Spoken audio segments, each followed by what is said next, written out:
Acara ini didukung oleh Desa Pay, cashless-nya kerabat desa Indonesia. Nah, jadi langsung saja saya bahas. Di sini saya akan membahas mengenai rencana atau langkah pemerintah terhadap dunia usaha setelah pandemi.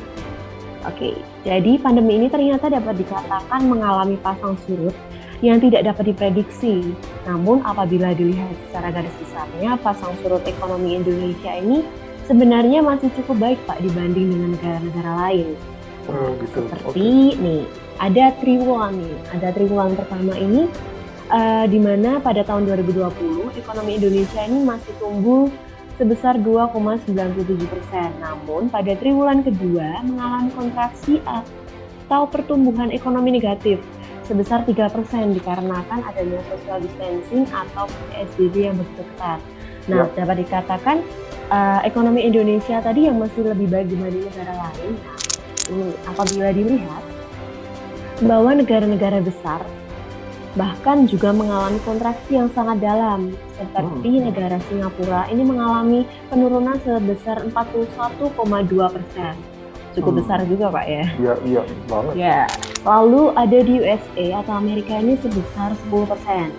Nah, ini juga ada di Inggris sebesar 15%. Nah, melalui hal ini, Bank Dunia ini memprediksi tahun 2020 tersebut di mana ekonomi dunia akan mengalami kontraksi sebesar 5,2%. Namun, Indonesia ini mengalami 0,3%. Yang dikatakan Indonesia memiliki kontraksi kecil atau dengan pertumbuhan kedua terbaik setelah negara Vietnam. Jadi memang cukup membanggakan. Tapi meskipun demikian, dampak pandemi ini akan selalu ada bagi seluruh rakyat. Nah, melalui hal ini, pemerintah menyiapkan langkah untuk membantu pemulihan dunia usaha di Indonesia tersebut, seperti adanya langkah fiskal dan moneter yang komprehensif dan juga adanya alokasi dana APBN sebesar 695,2 triliun.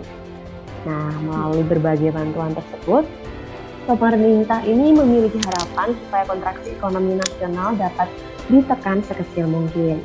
Nah, berangkat dari tiga kebijakan pemerintah tersebut, langkah yang akan ditempuh ini yakni adanya peningkatan konsumsi dalam negeri. Jadi, semakin banyak konsumsi atau daya beli, maka ekonomi juga tentunya akan terus bergerak. Nah, tapi seperti yang kita ketahui, pandemi juga pastinya keuangan juga menurun ya Pak ya, bahkan seluruh rakyat ini. Nah, konsumsi ini ternyata juga ada dipikirkan Pak oleh pemerintah. Nah, ini difasilitasi oleh pemerintah berupa bantuan uang tunai atau mungkin kartu prakerja, pembebasan biaya listrik, dan juga sebagainya. Nah, daya konsumsi ini tentunya difokuskan pada produk dalam negeri yang nantinya akan memberikan multiplier ya aktivitas. Nah, lalu yang langkah yang kedua ini adanya peningkatan aktivitas dunia usaha. Nah, langkah yang kedua ini dilakukan pemerintah dengan memberikan stimulus atau insentif bagi UMKM dan juga korporasi seperti penundaan angsuran, subsidi bunga kredit perbankan, kredit usaha rakyat, ultra mikro atau pemberian insentif pajak yang ditanggung pemerintah. Oke. Ya, ini bagi UMKM Indonesia seperti penundaan angsuran, subsidi bunga kredit, subsidi bunga melalui kredit usaha, penjaminan modal kerja sampai 10 miliar dan juga pemberian insentif pajak. Nah, lalu yang ketiga ini menjaga stabilitas ekonomi dan ekspansi moneter.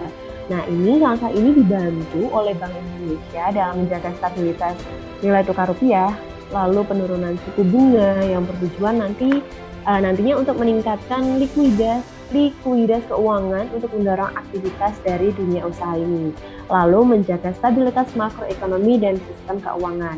Nah, kalau dalam hal ini mungkin Pak Bib yang lebih banyak paham ya Pak untuk soal ini. Iya, betul. Memang pemerintah pada saat ini lagi berusaha mengangkat dari sisi stabilitas makro itu penting sekali karena tanpa makro yang bagus, kepercayaan dunia usaha runtuh, kemudian semua yang kapital